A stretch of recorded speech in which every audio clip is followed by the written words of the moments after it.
तो hello everyone, welcome back to channel. कैसे हो आप सब? आई होप सब बढ़िया होंगे, अपनी पढ़ाई काफी अच्छे से कर रहे होंगे। तो आज हम देखने वाले हैं OSD with C plus plus का लेक्चर 3, जो कि हमारा यूनिट 1 का है। और अब तक हमने 2 लेक्चर कंप्लीट कर लिए हैं, जिसके अंदर हमने half of the unit complete कर ही ली है।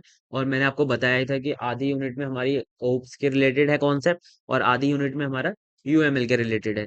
तो आज हम यूएमएल स्टार्ट करने वाले हैं। क्या क्या हम टॉपिक देखने वाले हैं, पहले मैं आपको बता देता हूँ। यूएमएल देखेंगे इंट्रोडक्शन, फिर हम देखेंगे what is model, principle of modelling and importance, जो कि हमारा एकेटीव 2022-23 में आया था 10 नंबर में। और उसके बाद हम देखेंगे ऑब्जेक्ट ओरिएंटेड मॉडलिंग और इसके टाइप्स। ठीक है, सो प्लीज यार सब्सक्राइब कर लो अगर आपने अभी तक सब्सक्राइब नहीं किया है। और जल्दी जल्दी यार सब्सक्राइब करो, और हम इतने बढ़िया बढ़िया कंटेंट लाते हैं, उसको एंजॉय करो। ठीक है, तो सबसे पहले आता है हमारा UML. What is UML? UML का फुल फॉर्म होता है यूनिफाइड मॉडलिंग लैंग्वेज। तो पहले मैं आपको एक बताता हूँ कि यूएमएल क्या है। मतलब कि जो भी आप कोई भी कोड लिखते हो, या फिर कोई भी आप स्ट्रक्चर बनाते हो, कोई भी आप सॉफ्टवेयर बनाते हो, तो उससे पहले आप ना एक उसका मॉडल तैयार करते हो। ठीक है, मतलब कि आप उसका एक स्ट्रक्चर तैयार करते हो, जो कि वर्किंग नहीं होता, लेकिन उसका जैसे कि आप बिल्डिंग बनाते हो, उसका एक आर्किटेक्चर तैयार होता है ना, कि वो ऐसा दिखेगा, ऐसे काम करेगा, जिससे आपको उसका एक प्रोटोटाइप मिल जाता है कि वो ऐसे बनेगा। ठीक है, वही हमारा यूएमएल होता है, जिससे वही हमारी ऐसी लैंग्वेज है यूएमएल, जो वैसे मॉडल को बनाती है। ठीक है, UML is a standard language for specifying, visualizing, and constructing and documenting the artifact of the software system. Artifacts आप ये समझ सकते हो कि सॉफ्टवेयर सिस्टम हम जब भी बना रहे होते हैं, उससे पहले एक हम मॉडल तैयार करते हैं, जिसके अंदर यूएमएल हमारी एक स्टैंडर्ड लैंग्वेज है, जो कि उस जो मॉडल है उसको स्पेसिफाई करने के लिए, उसे विजुअलाइजिंग करने के लिए, उसे कंस्ट्रक्ट करने के लिए और डॉक्यूमेंट करने के लिए यूज होती है। ठीक है, सो देखो, ये जो हमारे कीवर्ड्स हैं मैंने यहाँ पर हाईलाइट कर रखे हैं, ये आप पेपर के अंदर प्लीज लिख कर आना। अभी हम इन्हें एक एक करके समझेंगे आगे, तो चिंता मत करो कि अगर आपको समझ नहीं आ रहे। तो देखो, फिर आता है the UML gives you a standard way to write a systems blueprint. ठीक है, मतलब एक आपको स्टैंडर्ड वे दे देते हैं कि जिससे आप अपने सिस्टम का ब्लूप्रिंट बना लो। ठीक है, covering conceptual things such as business processes and system functions, as well as concrete things such as classes written in specific programming languages, database schemas, and reusable software components. ऐसा नहीं कि मतलब आप अपनी तरफ से सारी चीजें कर रहे होंगे, कोई भी चीज लाइक स्टैंडर्ड वे में नहीं है। यहाँ पर आपको सारी चीजें स्टैंडर्ड वे में मिलेंगी, और आप मतलब सारी कॉन्सेप्चुअल थिंग्स लाइक आप उसके अंदर जो आप सॉफ्टवेयर सिस्टम के अंदर अपने प्रोग्राम के अंदर क्लासेस बनाओगे, वो भी आप इसके अंदर डिफाइन कर सकते हो। आप इसके अंदर जो डेटाबेस स्कीमास होंगे, वो भी आप बना सकते हो। आप और इसके अंदर जो आपने कंपोनेंट एक बना लिया, आप चाहते हो उसे कहीं और यूज करना, तो आप उस कंपोनेंट को बिल्कुल वैसे के वैसे उठाकर वहां पर यूज कर सकते हो। तो ये क्या है, एक हमारी मतलब स्टैंडर्ड वे हो गया किसी भी ब्लूप्रिंट को या फिर किसी भी मॉडल को बनाने के लिए। ठीक है, UML was created by the Object Management Group, OMG इसका शॉर्ट फॉर्म है, and UML 1.0 specification draft was proposed to the OMG in Jan 1997। सो देखो, जो सबसे पहले हमारा जो UML था, वो आया था सबसे पहले UML 1.0। तो ये जो हमारा ड्राफ्ट था ना, सबसे पहले आया था जनवरी 1997 में। और किस कौन लाया था इसे? ऑब्जेक्ट मैनेजमेंट ग्रुप, जिसे हम ओएमजी ग्रुप भी कहते हैं। और ये वाला क्वेश्चन कभी कभी 2 नंबर में भी आ सकता है, तो प्लीज इसे एक बार पढ़ लेना। और आप 10 मार्क्स में तो देखो लिख कर आ ही सकते हो, जब आप इंट्रोडक्शन दे रहे होंगे यूएमएल का। ठीक है, तो यहाँ तक आपको चीजें क्लियर होंगी कि यूएमएल होता क्या है, आपको एक ओवरव्यू तो मिल ही गया होगा। ठीक है, UML can be described as a general purpose visualizing modeling language to visualize, specify, construct and document software system। ठीक है, मतलब एक जनरल पर्पस विजुअलिंग मॉडलिंग लैंग्वेज है। मतलब कि आप ऐसा नहीं कि आप सिर्फ सॉफ्टवेयर सिस्टम ही बनाने में आप यूज कर सकते हो, आप और भी जो रियल वर्ल्ड प्रोजेक्ट्स हैं, आप उन्हें भी बनाने में यूएमएल का यूज कर सकते हो। ठीक है, अब देखो, although UML is generally used to model software system, it is not limited within these boundaries। मतलब कि ये सिर्फ सॉफ्टवेयर सिस्टम के अंदर ही नहीं है सीमित भाई, it is also used to model non software system as well। For example, the process flow in a manufacturing unit। कहीं अगर कोई मैन्युफैक्चरिंग कंपनी है, वो उसके अंदर जो मैन्युफैक्चरिंग यूनिट है, वहां पर जो उसका प्रोसेस है, आप उस पूरे प्रोसेस को आप उसको मॉडल कर सकते हो यूएमएल के थ्रू। मतलब उसका पूरा मॉडल बना सकते हो। लाइक देखो, यूएमएल के अंदर ना कुछ स्पेसिफाइड कंपोनेंट्स होते हैं जिनका आप यूज करते हो, है ना। जैसे कि क्लासेस के लिए लाइक कोई रेक्टेंगल है, ऑब्जेक्ट्स के लिए कोई पार्ट है, जैसे कि आपने वो पढ़ा है ना, इसके ईआर मॉडल पढ़ा होगा डीबीएमएस में, ठीक है। तो डीबीएमएस में जो ईआर मॉडल होता है उसके लिए एंटिटी के लिए हम रेक्टेंगल बना रहे होते हैं, है ना। और एट्रीब्यूट्स के लिए हम ओवल बना रहे होते हैं, रिलेशन के लिए हम डायमंड बना रहे होते हैं। ऐसे ही यूएमएल के अंदर अलग अलग टाइप के शेप्स आपको मेंशन होते हैं कि आप ये चीज इससे डिफाइन कर सकते हो, आप पूरा फ्लो बना सकते हो, आप पूरा प्रोसेस बना सकते हो उससे, ठीक है। समझ गए। जैसे कि आप कोई बिल्डिंग बनाते हो उससे पहले यार एक आप छोटा सा उसका प्रोटोटाइप बना के देख लेते हो कि बनेगा कि नहीं बनेगा, या फिर आप जब कोई सॉफ्टवेयर बना रहे हो तो उसका एक प्रोटोटाइप बना के देख लेते हो, या फिर एक फ्लो बना के देख लेते हो, ठीक है। UML is not a programming language, ये हमेशा दिमाग में डाल लो कि भाई यूएमएल कोई प्रोग्रामिंग लैंग्वेज नहीं है, ठीक है। UML is not a programming language but tools can be use to generate code in various languages. लेकिन आज के टाइम पर ऐसे टूल्स हैं जो कि यूएमएल जो आपका मॉडल है उसको इनपुट में एज अ इनपुट लेकर आपको आउटपुट में उसका जो पूरा का पूरा कोड है वो आपको दे देंगे, ठीक है। Using UML diagrams. UML has a direct relationship with object-oriented analysis and design. After some standardization, UML has become an OMG standard. ठीक है। तो मतलब आफ्टर जब कुछ अपडेट्स के बाद जो UML था वो स्टैंडर्ड वे में बन गया था कि जिसे सब लोग यूज कर पाए, ठीक है। तो ये था हमारा पूरा UML का एक अच्छा खासा इंट्रोडक्शन और मतलब पूरा एक ओवरव्यू, जिससे कि आप यूएमएल को अच्छे से समझ गए होंगे कि यूएमएल होता क्या है, ठीक है ना। अब हमारा नेक्स्ट टॉपिक आता है क्या, व्हाट इज मॉडल। मॉडल होता क्या है। अब देखो मॉडल ही बनाते हैं हम यूएमएल से। अब मॉडल्स होते क्या है। अब model is a simplification of a reality. ये छोटी सी एक जो बात है ना भाई, यही पूरे मॉडल को डिफाइन कर रही है कि जो पूरा एक रियलिटी में कोई होता है, जैसे कि मेरे पास ये माउस है, ठीक है। जैसे कि मेरे पास ये माउस है, ठीक है। अब इस माउस को आप अपने कोई मॉडल बना के दिखा सकते हो कि माउस ऐसे बनेगा, लाइक यहाँ पर ये बटन रहेंगे, यहाँ पर ये बटन रहेंगे, वो वर्किंग नहीं है। आप मतलब एक स्केच बना सकते हो, आप मतलब एक पूरा मॉडल बना सकते हो जो कि बिल्कुल माउस की तरह दिखता हो, माउस की तरह उसके सारी वर्किंग हो, लेकिन काम नहीं कर रहा, बस आप स्पेसिफाई कर रहे हो कि हाँ ये ऐसे काम करेगा, ठीक है, उसका मॉडल। तो देखो यही होता है हमारा मॉडल। अब model provides the blueprint of a system, ठीक है। ब्लूप्रिंट हमें प्रोवाइड कराता है मॉडल। अब मॉडल में be structural, emphasizing the organisation of a system, ठीक है। मतलब कि मतलब जो मॉडल हो सकते हैं, मॉडल जरूरी नहीं है कि सिर्फ स्टैटिक ही हो।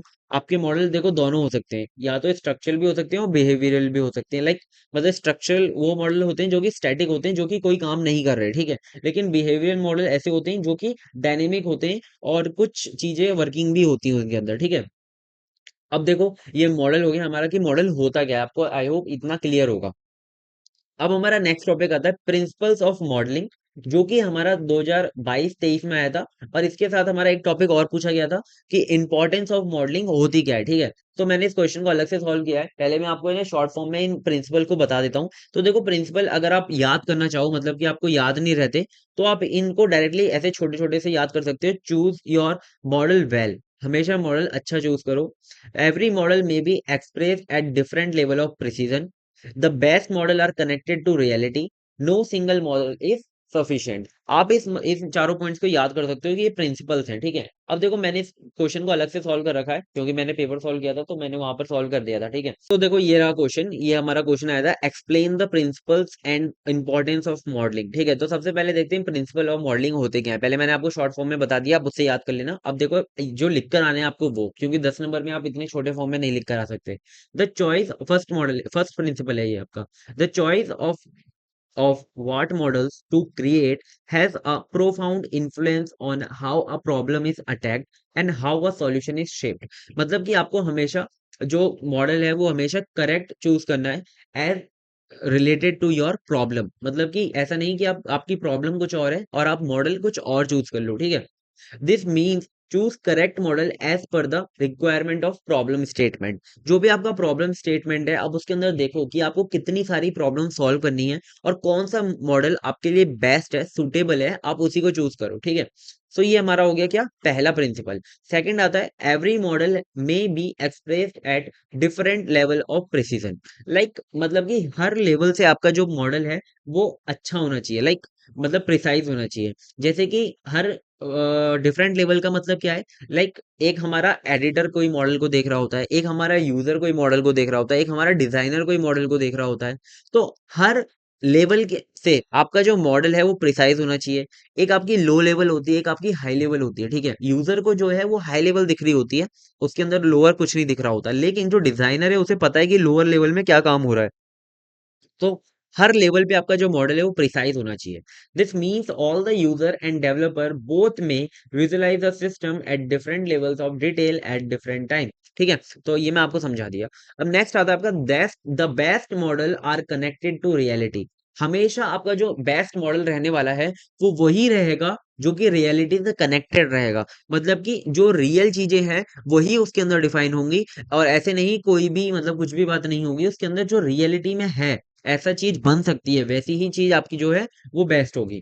The model must have things that are practically possible. मतलब कि ऐसी चीजें जो प्रैक्टिकली पॉसिबल है, आप कुछ भी ऐसे नहीं लिखोगे जो कि प्रैक्टिकली पॉसिबल नहीं है। They must satisfy the real world scenarios, ठीक है। अब देखो नेक्स्ट आता है fourth. No single model is sufficient, every non trivial system is the best approach through a small set of nearly independent models. तो इसका मतलब क्या है कि मतलब आप हमेशा कोई भी अगर मॉडल बना रहे हो, मतलब किसी भी आप सॉफ्टवेयर सिस्टम बना रहे हो, तो आप उसके मल्टीपल मॉडल्स बनाओ, ठीक है। क्योंकि no single model is sufficient, आपका जो एक मॉडल है हम सफिशिएंट नहीं रहेगा, आपको हमेशा क्या करना है, मल्टीपल मॉडल्स को डिजाइन करना है, ठीक है।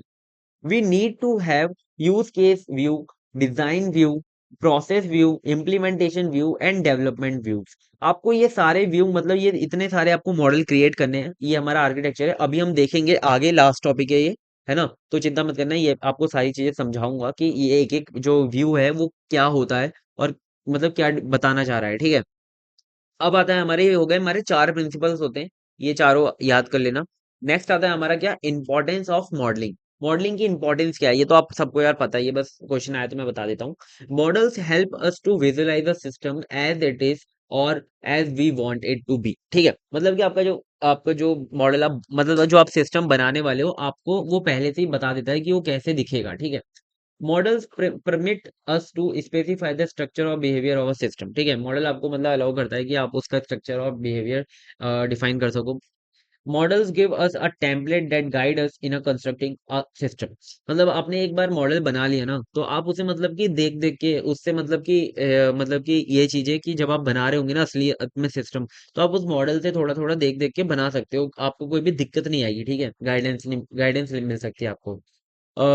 Model support the decision we have made. मतलब आपने कोई डिसीजन बनाया कि मैं ये सिस्टम बनाऊंगा, तो मॉडल अगर आपने उस सिस्टम का मॉडल बना लिया, फिर जो आपका मॉडल होगा ना, आपको जो है सपोर्ट कर रहा होगा आपके डिसीजन को लेकर, कि मतलब आप करेक्ट थे कि नहीं थे, आपका जो मॉडल है वो असलियत में एग्जिस्ट करेगा कि भी नहीं करेगा, या बन पाएगा या नहीं बन पाएगा, ठीक है। सो ये थे हमारे क्या, importance of modelling. Next topic आता है हमारा ऑब्जेक्ट ओरिएंटेड मॉडलिंग, ठीक है। ये भी इंपॉर्टेंट है। ऑब्जेक्ट ओरिएंटेड मॉडलिंग हमारा मतलब दो तरीके से डिफाइन करते हैं हम उसे, दो वे में, है ना। पहला आता है हमारा एल्गोरिथमिक पर्सपेक्टिव, दूसरा होता है हमारा ऑब्जेक्ट ओरिएंटेड पर्सपेक्टिव। तो देखो इन दोनों में डिफरेंस क्या है आपको पता ही है। ऑब्जेक्ट ओरिएंटेड में हमारी क्लास और ऑब्जेक्ट्स आ जाते हैं, और एल्गोरिथमिक में हमारा क्या आ जाते हैं, फंक्शंस आ जाते हैं, ठीक है। तो देखो in this approach the main building blocks of all software is procedure और फंक्शन, ठीक है। मतलब इनके जो मतलब जो मेन बिल्डिंग ब्लॉक्स होंगे जिससे मिलकर आपका जो पूरा सिस्टम तैयार होगा, वो होंगे हमारे प्रोसीजर या फिर आप कह सकते हो फंक्शंस, ठीक है। This view lead developers to focus on issues of control and the decomposition of larger algorithm into smaller one। मतलब कि ये जो आपका व्यू होता है, मतलब कि जो आपका एल्गोरिथमिक पर्सपेक्टिव होता है, वो आपका डेवलपर्स के लिए कुछ इश्यूज क्रिएट करता है कंट्रोलिंग वे में, और उसे मतलब बड़े एल्गोरिथम को छोटे छोटे एल्गोरिथम में डिकम्पोज करने के लिए थोड़े से प्रॉब्लम क्रिएट करता है, ठीक है, एल्गोरिथमिक पर्सपेक्टिव। नेक्स्ट आता है आपका object oriented perspective. In this approach the main building block of all software system is object और क्लास। जैसा मैंने आपको बताया था, हमेशा जो ऑब्जेक्ट ओरिएंटेड के रिलेटेड होता है उसके अंदर आप क्लास या फिर ऑब्जेक्ट बना रहे होते हो, बिल्डिंग ब्लॉक्स मतलब जो आपकी क्लास और ऑब्जेक्ट से मिलकर आपका जो पूरा सॉफ्टवेयर है वो बन रहा होता है। और जो क्लास एंड ऑब्जेक्ट होती है वो काफी रीयूजेबल होती हैं, और उन्हें मतलब लाइक इनहेरिट करना, उन्हें मतलब कि जो हमने प्रिंसिपल्स पढ़े हैं ऑब्जेक्ट ओरिएंटेड के, वो काफी मतलब अच्छे होते हैं आपके डेवलपर्स के लिए, ठीक है। A class is a description of a set of common objects. Every object has identity, state and behaviour. ठीक है, सो ये मैं आपको पहले भी बता चुका हूँ। जो आपका क्लास होता है वो आपका डिस्क्रिप्शन होता है किसी भी ऑब्जेक्ट का। लाइक जो आपने पहले बना दिया, ऑब्जेक्ट्स आपके एक क्लास के मल्टीपल्स होंगे, और फिर जो आपका हर एक ऑब्जेक्ट की एक आपकी आइडेंटिटी होती है, उसका कोई स्टेट होता है, उसके कोई बिहेवियर होता है। ठीक है, क्लास का कोई नहीं होता बिहेवियर, आपके जो ऑब्जेक्ट्स होते हैं उनका बिहेवियर होता है, क्योंकि क्लास आपकी लॉजिकल एंटिटी होती है। ठीक है, सो आई होप आपको ये समझ, और जो आपका ऑब्जेक्ट होता है वो फिजिकल एंटिटी होती है। सो देखो, अब देखो मैंने आपको बोला था कि visualising, specifying, constructing and documenting में आपको आगे बताऊंगा। तो देखो आपका है ना, ये पूछा जा सकता है कि फीचर्स बताओ यूएमएल के, तो आप इन चारों को डिफाइन करके आ सकते हो। ठीक है, और जब आप इसका, जब यूएमएल ही पूछे, सिर्फ मतलब फीचर नहीं पूछा है, तो भी आप इसे डिफाइन करके आ सकते हो। तो एक एक करके समझते हैं ये चारों होते क्या हैं। सबसे पहले देखेंगे तो विजुअलाइजिंग क्या होता है। UML notation is a well-defined semantic in this manner. One developer can write a model in the UML, and another developer or even another tool can interrupt the model unambiguously.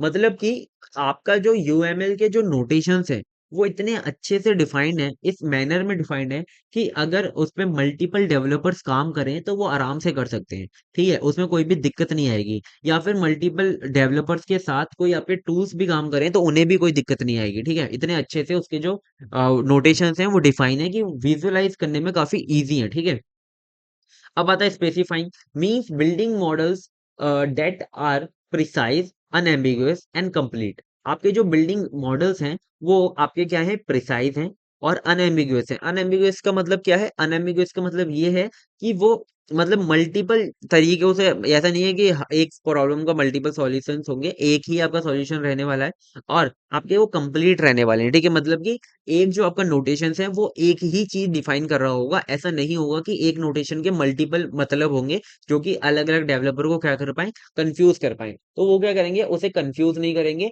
और एक notation का जब एक ही मतलब होगा तो सारे developers उसे समझ पाएंगे। ठीक है, नेक्स्ट आता है आपका constructing. The UML is not a visualize programming language. मतलब कि ये कोई प्रोग्रामिंग लैंग्वेज नहीं है, but it's model can be directly connected to a variety of programming language. लेकिन जो उसके मॉडल्स होते हैं वो डायरेक्टली प्रोग्रामिंग लैंग्वेज से क्या होते हैं, कनेक्टेड रहते हैं, जिससे कि वो इजीली कन्वर्ट भी हो जाते हैं। ठीक है, अब नेक्स्ट आता है आपका डॉक्यूमेंटिंग। तो देखो डॉक्यूमेंटिंग का मतलब क्या होता है, जब भी आप कोई सॉफ्टवेयर बना रहे हो तो उसके अंदर आप डॉक्यूमेंट करना, मतलब कि वो भी जो भी आप चीज कर रहे हो, जब भी कर रहे हो, जो भी रिक्वायरमेंट्स आ रही हैं, जो भी आप आर्किटेक्चर बना रहे हो, जो भी आप डिजाइन बना रहे हो, जो भी आप प्लान्स बना रहे हो, वो सबको क्या करना, डॉक्यूमेंट करना, लिखना, या फिर कहीं पर स्टोर करना, जिससे कि आप बाद में अगर देखो उसे, या फिर कभी भी देखो, तो आप वहीं से उसे शुरू कर पाओ। ठीक है, सो ये हमारा होता है डॉक्यूमेंटिंग। सो यूएमएल हमारा काफी अच्छा डॉक्यूमेंटिंग में भी है। लाइक आप रिक्वायरमेंट्स वगैरह उसमें लिख सकते हो, आप आर्किटेक्चर बना सकते हो, डिजाइन बना सकते हो, आप है ना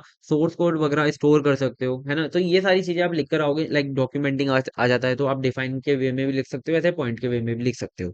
तो देखो आज जो मैंने आपको टॉपिक बोले थे वो सारे कंप्लीट हो गए हैं, है ना। यहाँ तक आज हम देखने वाले हैं, और नेक्स्ट लेक्चर में हम कॉन्सेप्चुअल मॉडल जो है, हमारा काफी लेंथी टॉपिक है, इसे कंप्लीट करेंगे। देन हम आर्किटेक्चर डिजाइन कंप्लीट करेंगे और यूनिट आपकी खत्म हो जाएगी। ठीक है, तो बहुत लोग कह रहे थे कि मतलब उनके कॉलेजेस में लाइक कहीं से भी कुछ भी पढ़ा रहे हैं, तो देखो मैं जो पढ़ा रहा हूँ आप यहाँ से करो, मैंने खुद किया है और अच्छे नंबर भी लाया हूँ। सो आप यहाँ से कर सकते हो और आपको कोई भी दिक्कत नहीं आएगी। सारे टॉपिक में जो आपको बता रहा हूँ वही पढ़ना बहुत है। ठीक है, सफिशियंट है। और लास्ट में कोशिश करूंगा कि मैं एक दो पेपर सॉल्यूशन की अलग से वीडियो ले आऊं। वैसे तो मैं जो क्वेश्चंस हैं ज्यादातर वो इसके अंदर करा ही दे रहा हूँ, लेकिन मैं अलग से कोशिश करूंगा कि आपके लिए पेपर सॉल्यूशन की वीडियो लाऊं। ठीक है, तो वो और देख लेना।